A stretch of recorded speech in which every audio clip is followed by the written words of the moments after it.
I wanted to kind of just ask you really about Kevin Danso, because he's obviously come in recently, and I feel like for the most part he's been pretty good. When you're not really talking about a player or a defender in particular and saying, oh, he's made a mistake here, there, whatever, and he just fits in and gels quite nicely. And he's playing alongside Archie Gray as well, who again is not a centre back. Just we must state that he's doing a really good job. How easy is it then to come into a side that actually wasn't in a good vein of form, wasn't winning? You've got no stability, and actually fit in as well as he has done.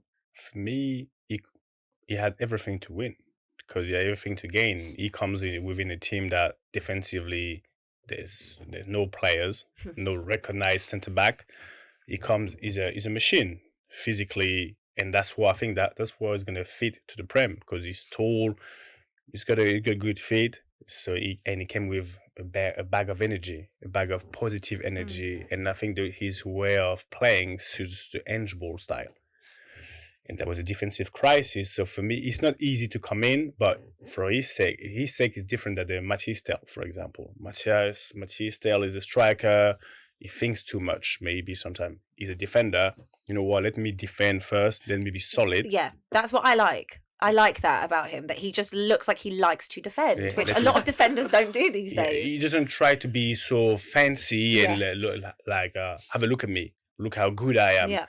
He's showing his strength and his quality by doing simple things and having a presence, because you need that presence. Because he might scare a little bit of the striker when you have tiny defense. Archie Gray doesn't scare striker, but he's so smart. Honestly, I love him. He's so mature. And that's good that he play alongside Danso, which is, a bit of a unit. Good with his legs. He's maybe 6'4" or 5", and tall, good in the air. That it brings reassurance, and I think that's what he's doing well. Let's just talk a little bit before we wrap up then about what we think Spurs can still achieve this season. Let's be real. They're 13th. They're on 33 points. I had said maybe there was an outside chance of some European football. I said that prior to another loss. Is that too much of an expectation then, to think that we could get any type of European football for next season? I mean, if we win the Europa League, maybe, but not putting all the eggs in one basket, are we? It depends. I feel like there's a lot of winnable games in this latter part of the season, but they're all against teams in and around us, the Fulhams, the Bournemouths.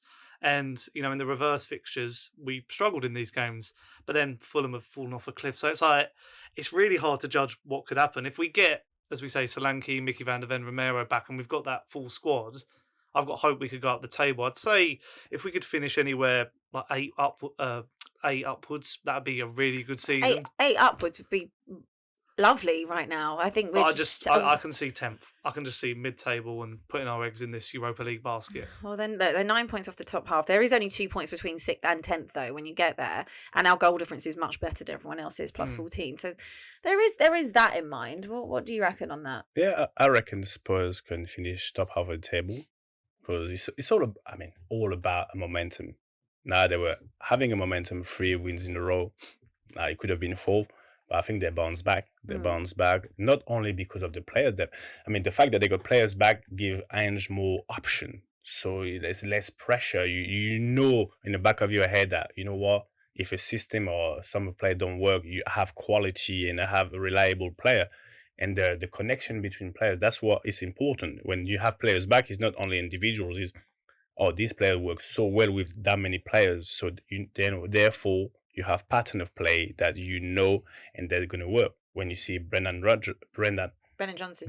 Well, I say Rogers because I saw him not a long time ago. Brennan Johnson. No, he's typical. His signature goal. Back post Brennan. Back post, yeah. So now, because Sonny is there, they know in the back of their head, he doesn't have to be fit. He does that with easy. Yeah. So those pattern of play are the connection that when you got players back, that's what you're counting on, not on their physicality. So for me, they can finish top half of the table. Yeah? What about winning a trophy then? Because I feel like we talk about this all the time. That would be amazing. Wouldn't it just be? But do you think it is realistic that Spurs can win the Europa League? Yes. Do you think they can? Do you believe they can win the Europa League? Saying that they can, obviously they can, because they have more than capable players to do that. But saying they can and they can are two different things. Yeah. not being biased and, like I would say working on hoping, I think with the draw, the part of the table where they're at, when you get to semi-final, if they can get to final, because this is technically achievable according to their opposition, then it's a final. It's a final. And a final, you don't have to be the best team. It's just knowing how to win a final. Knowing how to win a final, and especially look where they're coming from. When you come from where they come from, they survived. You have some sort of a feeling of, you know what, we were dead and buried, and now we back alive.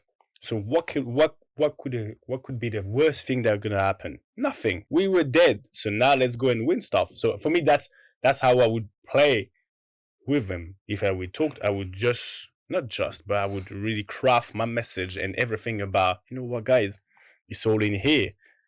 Look what we've done. Those youngsters, credit to you. Honestly, kudos, because you've been so great. And even them said they didn't know they were capable of doing that. But going forward, there's this element. This is what we're going to go and get. So wrap your mind around it, whether you play or not. That's what we're going for. This is why you're a performance coach. Yeah, I don't know about you, but I feel motivated. I'm so happy now. We're going to win it all.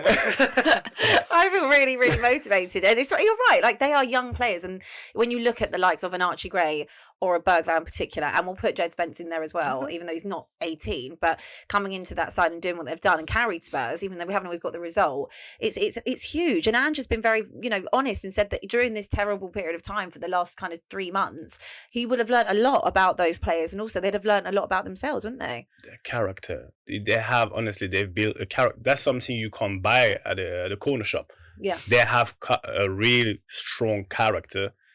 And from that, you can go anywhere. Pressure makes diamonds, I think they say. Oh, I like that. Yeah. Pressure makes diamonds. Heat, pressure, and cut. Oh.